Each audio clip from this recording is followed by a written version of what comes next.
Hey everyone, welcome back to the channel. Today's story is about one of the most painful things you can experience in a friendship, being left out. Imagine discovering that your closest friends, the ones you thought you could trust, not only didn't invite you to their wedding, but then blamed you for not attending. Let's unravel this together, and trust me, you'll want to stick around for this one. So, here's the backstory. Our storyteller, Alex, had a tight-knit group of friends. They had all been close since high school, and even as life pulled them in different directions, they always found time for each other. You know, the type of friends who know your deepest secrets and can finish your sentences. But what happens when the people you trust the most suddenly cut you out of something huge? Well, it all started with a wedding. One of Alex's best friends, let's call him Mark, was getting married to his longtime girlfriend, Sarah. Naturally, Alex assumed they'd be a part of the celebration. I mean, they had been there through all the ups and downs of this relationship.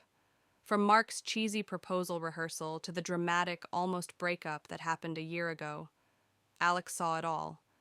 But then, things got weird. Alex started noticing little changes.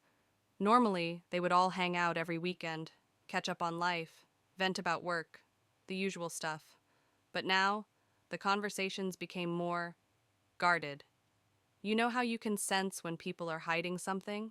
Alex brushed it off, thinking it was nothing, maybe a little surprise they were planning. But then came the social media posts.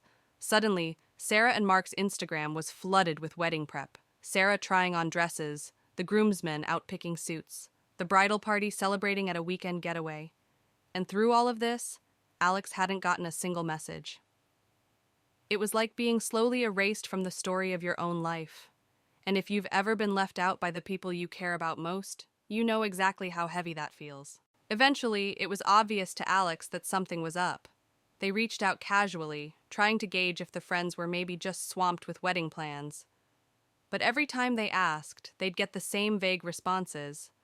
Oh, it's just crazy right now, and it's going to be such a small gathering. It was a small gathering, all right, small enough to exclude one person. But despite these red flags, Alex hoped it was all a misunderstanding. Maybe the invites were delayed or got lost in the mail. It couldn't be intentional, right? These were their best friends. Or so they thought. Then, the day of the wedding finally arrived, and still, nothing. No text, no call, until a few hours before the reception, when one of the groomsmen reached out. He casually dropped, "Hey, if you're free, you can swing by later tonight." It's like being invited to the after-party of a celebration you didn't know existed.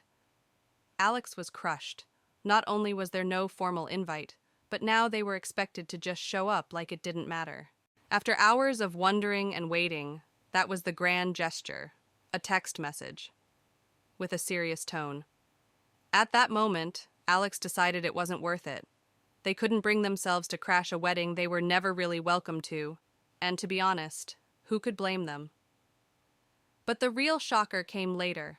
After the wedding, instead of reaching out to apologize or explain the lack of invitation, the group of friends started gossiping behind Alex's back. Rumors spread like wildfire. They claimed that Alex had been invited but chose not to come, painting Alex as this ungrateful friend who couldn't bother to show up. Imagine being excluded and then blamed for not showing up. It was like pouring salt on an open wound. And the worst part? Alex's so-called friends never once asked them what happened or how they felt. They just ran with their version. Feeling hurt and betrayed, Alex finally decided to confront the group. They couldn't keep pretending everything was fine. But when they brought it up, the reaction was cold, almost dismissive. Mark, the groom himself, just shrugged it off and said, "It was all last minute. We thought you'd understand."